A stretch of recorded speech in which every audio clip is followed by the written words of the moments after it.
Hello guys, আসসালামু আলাইকুম। আমরা আজকে খেজুরের রস চুরি করতেছি। এখন আমার ভাগিনা গাছে উঠে গেছে। হ্যাঁ, ও সুন্দরভাবে পারতেছে। আমরা সবাই ওয়েট করতেছি।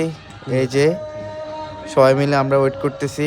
কতটুকু আছে এখন আমরা জানি না, নামলে তারপর দেখবো।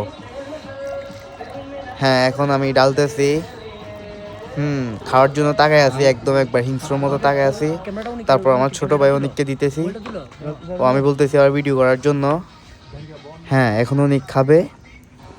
ও বলতে পারতেছে না যে টেস্ট কীরকম, বাট খেজুরের রস তো অবভিয়াসলি ভালো হবে টেস্ট। অনেক মিষ্টি। ভয়ও লাগতেছে যে বাদুর টাদুর আছে। আমাদের এখানে অনেক সেফলি রাখা হয়। হ্যাঁ, এখন আমি খাইতেছি। Just awesome, wow. তারপর আমি ভিডিও করতে বলতেছি আমাকে। হ্যাঁ, অনেক মজা। খেজুরের রস মানে আলাদা একটা শান্তি। খেয়ে মজা পাওয়া যায়, যাই বলেন। তারপর